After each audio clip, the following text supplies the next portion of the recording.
नमस्कार दोस्तों, रोहित है। आज हम लोग जो 17वीं बीपीएससी का पेपर हुआ है उसको एनालाइज करने की कोशिश करेंगे और हम लोग देखेंगे कि सोर्स कहां से उस क्वेश्चंस का है। हम दो 10 क्वेश्चंस के आसपास सोर्स लेंगे और आपको बताने की कोशिश करेंगे।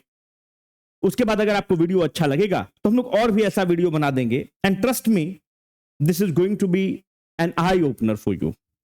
पहली बात यह है कि अगर आज का दैनिक जागरण आप पढ़ेंगे, दैनिक जागरण राष्ट्रीय संस्करण, अगर इस वीडियो के एंड में आप देखेंगे तो मैंने टेलीग्राम लिंक डाल दिया है।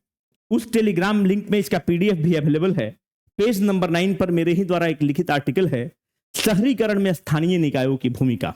अगर आप बीपीएससी के एग्जाम को देखेंगे तो वहां पर लोकल सेल्फ गवर्नमेंट बहुत इंपॉर्टेंट थीम है और वो आपसे एग्जाम में क्वेश्चन पूछता है। तो जितना भी रिसेंट डेटा है उससे अपडेट करके हमने ये आर्टिकल लिख दिया है और देश का सर्वाधिक हिंदी में पढ़ा जाने वाला अखबार है। तो हम एडिटोरियल बोर्ड जो दैनिक जागरण है उसको भी बहुत धन्यवाद देते हैं कि इतना उन्होंने प्रमुखता से इसको छापा है।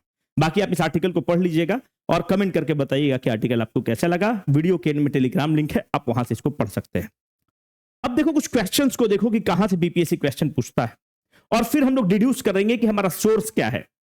ये जो क्वेश्चन आपका है 70th बीपीएससी का है। जो 70th बीपीएससी नहीं दिए हैं, आप वीडियो को पॉज करिए और इस क्वेश्चन को अटेम्प्ट करिए।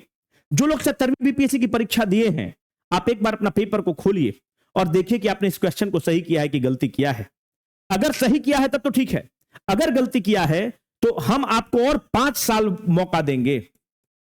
आपको फलाना कोचिंग ढिमकाना, कोचिंग फलाना, कोर्स ढिमकाना, कोर्स फलाना, ये ढिमकाना, वो nothing is going to help you until or unless your source is sorted out, you are not going to crack prelims. देखो इस क्वेश्चन में क्या है, which of the following corundum and cryolite are important ore of iron, tin, silver, aluminium? ये नया question है क्या? अगर ऐसा तुम सोचते हो कि ये नया क्वेश्चन है तो गलत है, ये रिपीटेड क्वेश्चन है। तुम देखो 67वीं का कैंसिल्ड पेपर है, the most important ore of aluminium is. तुमने क्या किया कि भाई हमने टिक कर लिया कि मानते हैं कि बॉक्साइट, मेरा उत्तर सही मानते हैं, हमने टिक कर दिया। आप जितने ऑप्शंस दिए हुए हैं आपने उसको किया क्या? आप ये देखो बीपीएससी कंसेप्ट वाला कि हमारा हम लोग का एक किताब आता है तर्कस, हम पेज नंबर लगा के दे दिए हैं ताकि आप इसको वेरीफाई कर लीजिए। 240 पे देखो aluminium, bauxite, cryolite, corundum, feldspar. मेरे भाई कोरंडम कुछ नहीं है, Al2O3 को हम लोग कोरंडम बोलते हैं, Na3AlF6 को हम लोग क्रायोलाइट बोलते हैं। इस कोरंडम में अगर हमने Al2O3.2H2O, जो यहां पे लगता है इसको वाटर ऑफ द क्रिस्टलाइजेशन बोलते हैं, अगर आप इसको जोड़ दिया आपने तो ये बॉक्साइट बन गया। अगर आपने Al2O3.2H2O.2SiO2 कर दिए तो ये आपका चाइनीज क्ले बन गया। इस Al2O3 में अगर आपने क्रोमियम ऑक्साइड डाल दिया, क्रोमियम ऑक्साइड अगर आपने डाल दिया तो ये लाल कलर का हो जाता है और इसी को आप रूबी बोलते हैं। और इसी को अगर ये ब्लू कलर का होता है तो इसको आप सफायर बोलते हैं। मेरे भाई अगर तुम देखोगे तो ये क्वेश्चन एक रिपीटेड थीम है, मेटल, आयरन एंड ओर एक रिपीटेड थीम है बीपीएससी का, रिपीटेड थीम है। इस टॉपिक को आपको करना पड़ेगा, आपके पास कोई विकल्प नहीं है। और आगे क्वेश्चन देखो, the chemical formula for the sapphire is, इसके अराउंड वो क्वेश्चन को रिवॉल्व करता है। मेटल एंड द ओर्स उसका एक रिपीटेड थीम है, आपको करना पड़ेगा। बाकी चीज को आप बाद में करना, पर इस एग्जाम को निकालने के लिए जो मिनिमम चीज है उसको तो आपको करना पड़ेगा। इसका मतलब कि ये कोई क्वेश्चन नया नहीं था, वो पुराना क्वेश्चन को ही घुमाकर पूछा है। देखिए यहां पर लिखा हुआ है, अगर आपने एक्सप्लेनेशन को अच्छे से पढ़ा होता तो आप उसका उत्तर कर देते। तो मैं क्या कहना चाहता हूं कि यहां से एक चीज बहुत स्पष्ट निकल के आया कि PYQ is the ultimate source. अगर प्रीवियस ईयर क्वेश्चन पे आपका पकड़ है, आप इतना नंबर जरूर लेकर आएंगे कि आप प्रीलिम्स को पास कर जाएंगे। और let me substantiate more, which of the following are the constituent of the soda acid fire extinguisher? Soda acid fire extinguisher अगर आप बीपीएससी का देखेंगे तो वाशिंग सोडा उसका एक इंपॉर्टेंट थीम है जिसपे वो क्वेश्चन पूछता है। कॉस्टिक सोडा से पूछता है,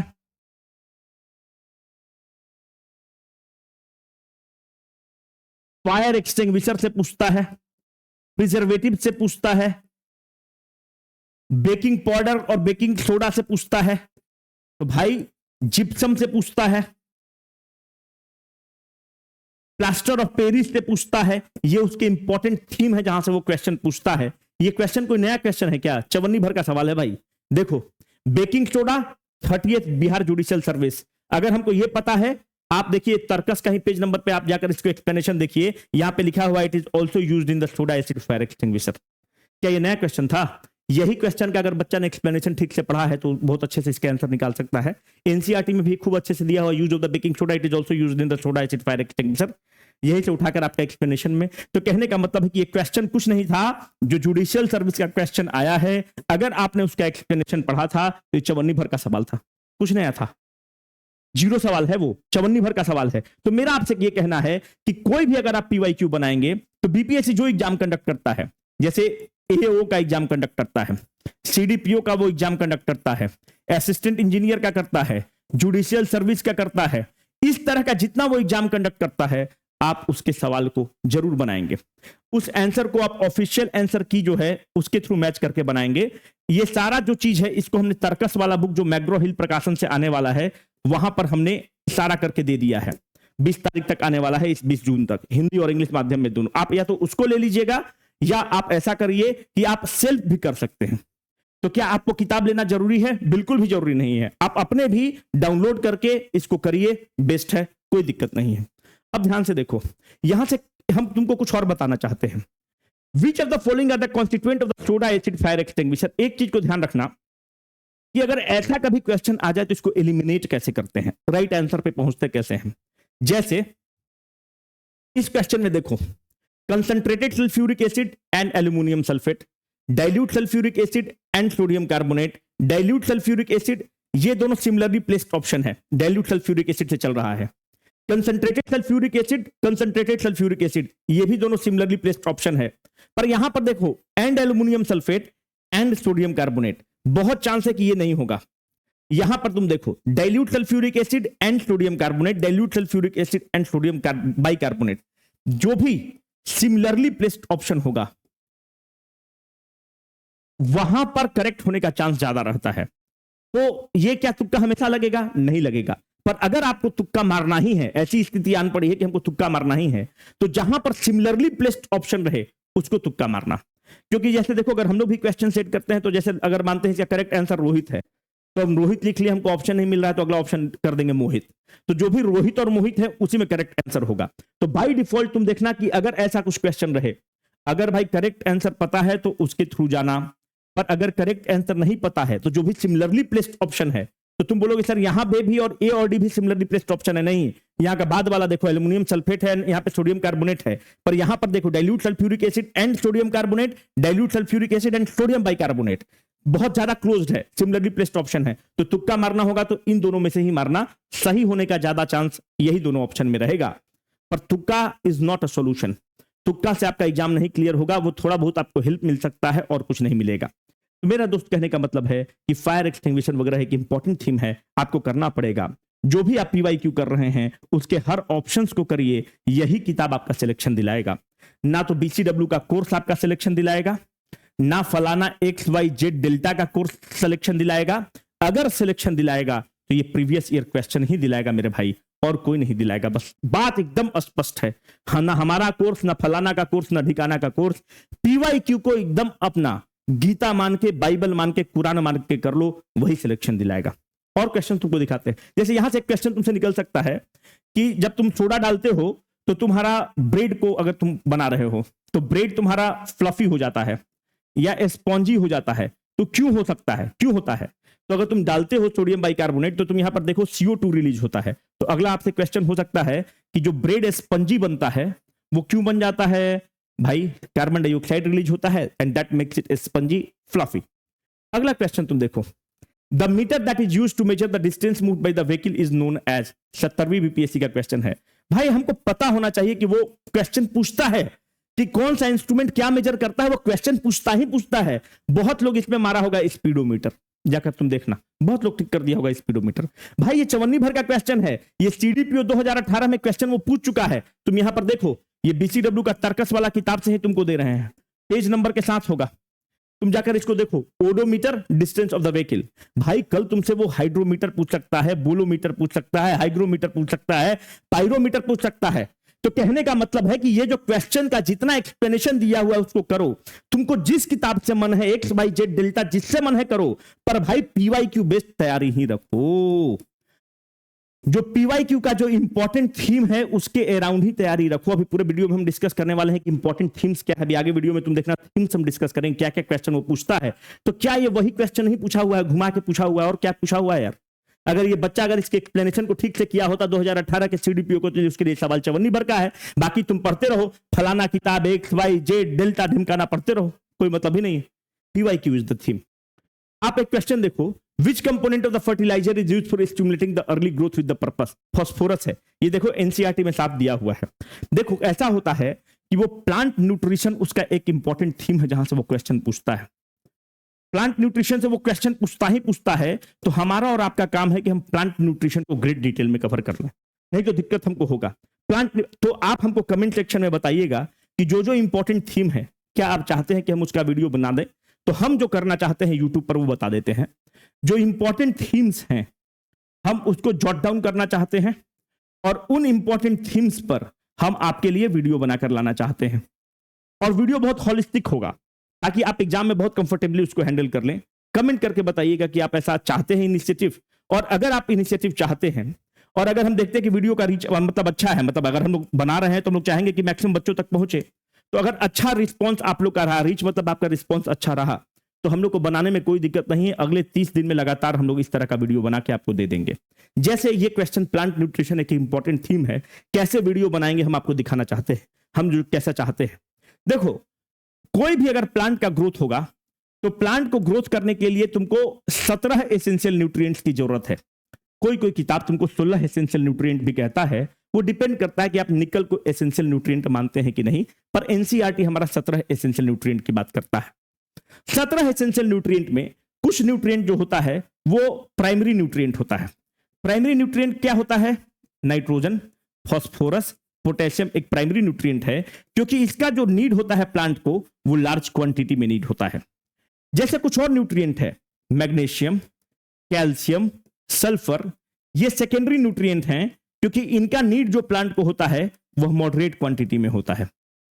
कुछ जो न्यूट्रिएंट्स होते हैं वो माइक्रो न्यूट्रिएंट होते हैं, जैसे कि मैंगनीज, जिंक, आयरन, ये सब जो न्यूट्रिएंट हैं वो बहुत स्मॉल क्वांटिटी में प्लांट्स को नीडेड हैं। It has to be categorically noted that this nutrients plant को कैसे मिलते हैं? या तो आप स्प्रे कर दीजिए, प्लांट को मिल जाएगा, या इरिगेशन वाले पानी में उसको डाल दीजिए और फिर उसको स्प्रेड कर दीजिए, तो उसको बहुत आसानी से मिल जाता है। पर ये जो न्यूट्रिएंट्स हैं, प्राइमरी और सेकेंडरी न्यूट्रिएंट्स हैं, इनको उसको फर्टिलाइजर्स वगैरह के थ्रू देना पड़ता है। एनपीके का जो आइडियल रेशियो होना चाहिए वो होना चाहिए 4:2:1। पर ऐसा नहीं है, हम लोग इतना ज्यादा फर्टिलाइजर्स का इस्तेमाल किए हैं कि हमारा जो उसका जो रेट होना चाहिए उसको हम लोग ने डिस्टॉर्ट कर दिया है। Then the question must be coming to your mind कि सर जो प्लांट को न्यूट्रिशन की जरूरत है वो प्लांट को न्यूट्रिशन मिलेगा कहां से? दो उपाय है, एक तो आप उसको मैन्योर से दे सकते हैं और एक उसको फर्टिलाइजर से दे सकते हैं। दोनों में अंतर क्या है? देखो मैन्योर्स कैसे बनेगा? मैन्योर्स वो काउडंग्स वगैरह से बनता है, वो उसको मैन्योर्स के थ्रू तुम देते हो। जब मैन्योर्स के थ्रू तुम उसको देते हो तो उसको उसके साथ में तुम ह्यूमस दे देते हो। पर जो फर्टिलाइजर के साथ तुम देते हो उसमें ह्यूमस मिसिंग होता है। तो मैन्योर हमेशा प्रिफर्ड है as compare to the fertilisers, because the fertilisers are the, आपको बेसिकली आप इसको लैब में बनाते हैं या इंडस्ट्रीज में बनाकर इसको देते हैं। पर मैन्योर्स आपको ह्यूमस देता है। और याद रखना कि कोई भी सॉइल के फर्टिलिटी के लिए दो चीज की जरूरत है, एक क्ले की जरूरत है और एक ह्यूमस की जरूरत है। ये जो ह्यूमस है ये आपके सॉइल को बाइंड करके रखता है, ये आपको सॉइल को सीमेंट करके रखता है। ये जो ह्यूमस है it is very much needed. This clay and humus ये जो है सॉइल के टेक्सचर को डिटरमाइन करता है कि सॉइल का टेक्सचर कैसा है, सॉइल का क्वालिटी कैसा है। It has to be categorically noted that alluvial soil, जो जलोढ़ मिट्टी होता है, इट लैक्स ह्यूमस। जलोढ़ मिट्टी में ह्यूमस नहीं होता है। इसलिए ह्यूमस नहीं होता है क्योंकि ट्रांसपोर्टेड सॉइल होता है, सॉइल इन द मूवमेंट होता है। जलोढ़ मिट्टी के दो प्रकार हैं, एक भांगड़ मिट्टी, एक खादर मिट्टी। खादर मिट्टी नया मिट्टी होता है, ज्यादा फर्टाइल होता है, भांगड़ पुराना मिट्टी है, कम फर्टाइल है। But this has to be noted very categorically that alluvial soil lacks humus. It can be a question in your examination my dear friends. उसी तरह से एक मैन्यूअर हो गया वर्मी कंपोस्ट। जो वर्मी कंपोस्ट होता है वो जो हिंदी में केचुआ खाद बोलते हैं, जो वर्मी कंपोस्ट होता है वो केचुआ अर्थवर्म से बनता है। That is also very good example of A manure, जिसमें नाइट्रोजन का मात्रा 3%, फॉस्फोरस 1% और पोटेशियम 1.5% होता है मेरे दोस्त। तो हम लोग चाहते हैं कि इस तरह से जो भी है ना, आपको हम वीडियो देते जाएं इंपॉर्टेंट थीम्स पर, ताकि आप एग्जाम में गलती नहीं करें। कमेंट में बताइएगा कि ऐसा आप चाहते हैं क्या कि 30-40-50 वीडियो हम लोग साइंस का दे दे, उसी तरह से मॉडर्न हिस्ट्री का दे दे, बाकी सब्जेक्ट का दे दे, जो इंपॉर्टेंट थीम्स है। और आप क्वेश्चन को देखो, इस क्वेश्चन को अटेम्प्ट करो, और अटेम्प्ट करके, ये एनसीईआरटी से डायरेक्टली पिक्ड क्वेश्चन है भाई, डायरेक्टली पिक्ड क्वेश्चन है एनसीईआरटी से। साइंस के लिए 2-3 चीज तुमको बताना चाहते हैं। साइंस के लिए हम लोग अभी एक बुक लेके आ रहे हैं, मोमेंटम। देखो साइंस में दिक्कत क्या हो रहा है कि मोमेंटम जो है वो किस में आ रहा है, वो हिंदी और इंग्लिश दोनों माध्यम में आ रहा है। कब तक आ रहा है? 20 जून को आ रहा है, हिंदी और इंग्लिश माध्यम दोनों में। देखो मोमेंटम साइंस वाला में देखो कि 30 क्वेश्चन तुमसे पूछता है। अब दिक्कत साइंस में ये होता है कि वो एनसीईआरटी बेस्ड क्वेश्चन पूछ रहा है, अभी आपको बहुत सारा दिखाएंगे भी। पर एनसीईआरटी जो है वो 2-3 चीज के लिए बना हुआ है, वो नीट वाले बच्चे भी पढ़ते हैं, तो उसमें से जो हमारे एग्जाम के लिए बीपीएससी के लिए कस्टमाइज्ड इंफॉर्मेशन नहीं है, तो पीवाईक्यू के बेसिस के थीम पर और एनसीईआरटी के थीम पर 20 जून को हम लोग मोमेंटम ला रहे हैं। अगर आपको पसंद होगा तो लीजिएगा, और देश का one of the best publisher है वो किताब लेकर आ रहा है। और जो पीवाईक्यू का किताब है, आप लोग बहुत दिन से बार बार पूछ रहे हैं कि सर बताइए कि जो तर्कस पीवाईक्यू है, ये जो तर्कस पीवाईक्यू किताब है, ये भी 20 जून को मार्केट में होगा, हिंदी और इंग्लिश दोनों होगा। 20 जून +-1 डे आप इसको मान लीजिए रहेगा। ये जो है इस किताब में सारा होगा, assistant audit, CDPO, district agriculture officer, district culture officer, जितने भी बीपीएससी का एग्जाम कंडक्ट किया है, जुडिशियल सर्विस, असिस्टेंट इंजीनियर, सारा का इसमें क्वेश्चन डाल दिए हैं। और देश का जो सबसे प्रतिष्ठित पब्लिकेशन है मैग्रो हिल इंडिया, उसके थ्रू ये आ रहा है ये किताब। सारा रिसेंट डेटा से अपडेटेड होगा, बजट, इकोनॉमिक सर्वे, और इसमें और बहुत सारे क्वेश्चंस को हम लोगों ने प्रैक्टिस क्वेश्चंस के रूप में डाला है। जो पिछला आपका किताब है उससे 500 गुना ये मॉडिफाइड किताब आपको रहेगा, एरर फ्री किताब रहेगा, और इसमें सारा डिटेल्स रहेगा जो आपके एग्जाम के लिए नीडेड है। तो क्या ये किताब खरीदेंगे तभी आपका होगा? बिल्कुल भी नहीं। आपको जो मन रहे आप करिए, पर पीवाईक्यू आप या तो डाउनलोड करके आप बना लीजिए ऑफिशियल आंसर की से, या इस किताब से कर लीजिए, या मार्केट में XYZ जो भी किताब है जिस पर आपका भरोसा है आप उससे कर लीजिएगा, है ना। पर करना पीवाईक्यू ही है ना। सबसे बेस्ट आप जाकर खुद डाउनलोड करके कर लीजिए, या मार्केट का किस भी X प्रकाशन, Y प्रकाशन, Z जिसका भरोसा है उस पर करिए, जिस पर आपको भरोसा है उससे करिए, है ना। जरूरी नहीं कि हम लोग की किताब से ही करिएगा, बस हम बता दिए हैं आपको।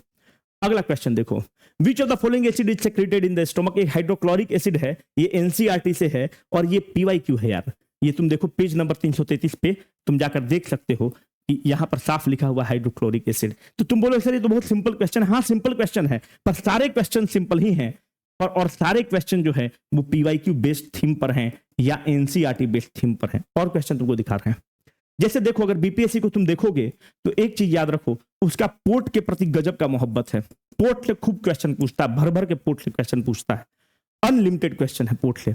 जैसे पूछता है which of the following port is an artificial port, ये 70वीं बीपीएससी में क्वेश्चन है। तो हमारा और आपका नैतिक जिम्मेवारी है कि हम पोर्ट को खत्म करें। ये कोई नया क्वेश्चन नहीं है। देखो बिहार असिस्टेंट प्रोसिक्यूशन ऑफिसर का एग्जाम में पूछा हुआ है ये क्वेश्चन।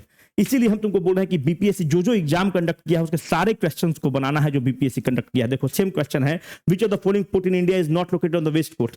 आप यहां से इसके एक्सप्लेनेशन को पढ़ेंगे तो आप बहुत आसानी से बना सकते हैं। पोर्ट से उसका यह मोहब्बत है कि वो एंशिएंट हिस्ट्री में भी पोर्ट से क्वेश्चन आपसे पूछता है। पोर्ट उसका एक इंपॉर्टेंट थीम है, और हम लोग चाहते हैं कि जो उसका इंपॉर्टेंट थीम है उस पर हम आपको वीडियो बना के दे दे। आप बताइएगा, Jawaharlal Nehru port is located in the state of, 66वीं में पूछा है। पोर्ट उसका एक इंपॉर्टेंट थीम है भाई, पोर्ट से वो पूछ रहा है। हमारा आपका काम क्या है कि ये एनसीईआरटी का हमने आपको फोटो लगाया है। आप एनसीईआरटी से पोर्ट वाला हम चाहते हैं कि जितना इंपॉर्टेंट चीज है आपको हम बता दें यहीं पर, कि आपके वीडियो में बहुत आसान हो जाए और आप इसको कंफर्टेबली कर लें। आप पीवाईक्यू जो किताब हम दे रहे हैं, आप उसमें सारा चीज हम पोर्ट के बारे में लिख के दिए हैं। हम चाहते हैं कि वीडियो भी बना दें। अब आप देखिए हम कैसे बनाना चाहते हैं वीडियो, आप बताइएगा कैसा आप चाहते हैं। जैसे ये कुछ पोर्ट्स हैं, जैसे कलकत्ता पोर्ट है। जो कलकत्ता पोर्ट है इसको श्यामा प्रसाद मुखर्जी पोर्ट बोलते हो, और कलकत्ता पोर्ट के बारे में पता होना चाहिए। It is the only riverine port of India. क्यों? यह हुगली नदी पर है। तो हमारे लिए एक इंपॉर्टेंट फैक्ट है। विशाखापट्टनम के बारे में हमको पता होना चाहिए कि जो वाइजैक का पोर्ट है, it is the only landlocked port of India. यह एक कैनाल के थ्रू समुद्र से कनेक्ट होता है। बहुत इंपॉर्टेंट थीम है। अगर आप चेन्नई पोर्ट को अगर आप देखते हैं कि चेन्नई वाला पोर्ट कब बनता है, तो भाई चेन्नई वाला पोर्ट 1859 में बनता है। तो जो चेन्नई वाला पोर्ट 1859 में बनता है, इसका मतलब कि आर्टिफिशियल पोर्ट है।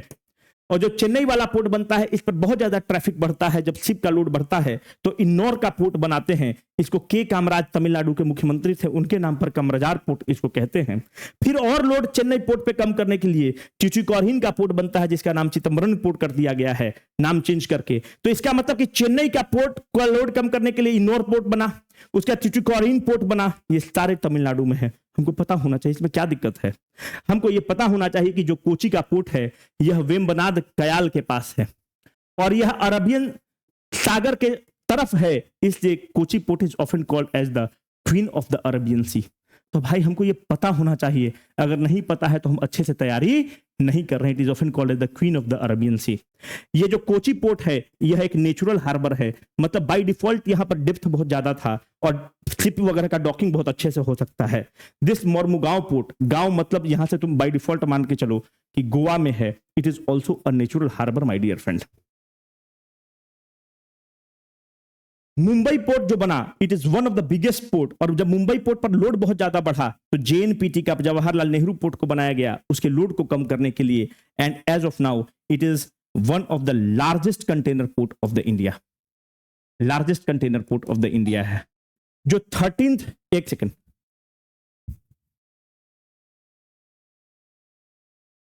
बाद में वीडियो रिकॉर्ड कर रहा हूं। जो 13th मेजर पोर्ट है, इसको ध्यान रखना।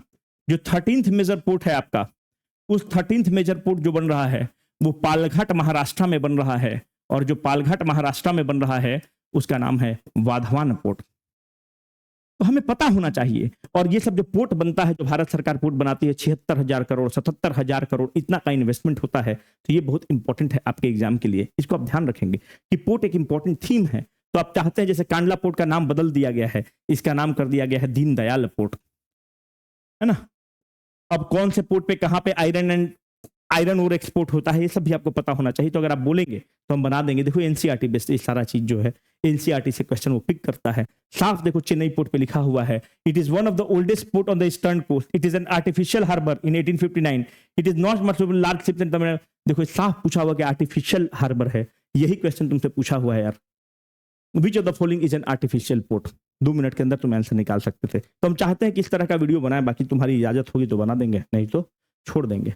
जैसे हीट ट्रांसफर से वो क्वेश्चन पूछता है, उसका एक इंपॉर्टेंट थीम है कि वो रेडिएशन से, कन्वेक्शन से, कंडक्शन से, न्यूटन्स लॉ ऑफ कूलिंग से, फिर वो आपसे इंफ्रारेड से, अल्ट्रावायलेट से, ये सबसे क्वेश्चंस पूछता है। तो ये एक इंपॉर्टेंट थीम है बीपीएससी का। आप बोलेंगे तो हम इसको जरूर वीडियो बना देंगे। देखो ये ऑलरेडी आप देखो क्वेश्चन पूछा हुआ है। ये पुराना बीपीएससी कंसेप्ट है। यहाँ पे radiation the process of the heat transfer no medium is called radiation. ये मतलब रिपीटेड क्वेश्चन है, बस हम ये बताना चाह रहे हैं। एनसीईआरटी में भी आपका दिया हुआ है, रिपीटेड थीम है।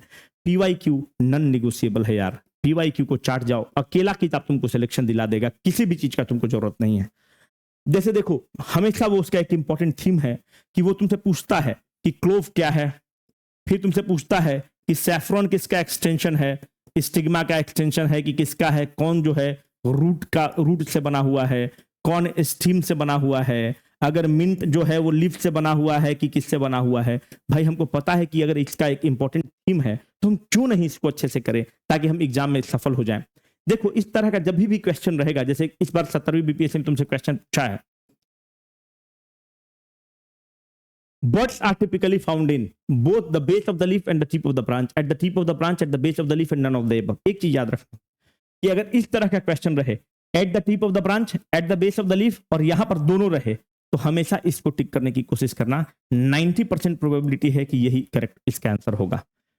एक हम एनालिसिस बोल रहे हैं, ये जरूरी नहीं कि हमेशा सही होगा। मेरे आके गर्दन पे मत पकड़ लेना कि हम मारे थे गलत हो गया, कि तुम बोले थे तुम्हारे भरोसे मार दी। नहीं भाई, जो तुमको सही पता होगा तो सही टिक करना। पर हम बोल रहे हैं कि अगर तुक्का मारना पड़े तो ऐसा ऑप्शन को टिक करना कि जैसे at the tip of the branch, at the base of the leaf, both at the base of the leaf and the tip of the branch, वो ज्यादा उसका करेक्ट होने का ज्यादा प्रोबेबिलिटी है। जब भी सिमिलरली प्लेस्ड ऑप्शन रहेगा तो करेक्ट होने का उसका ज्यादा प्रोबेबिलिटी है।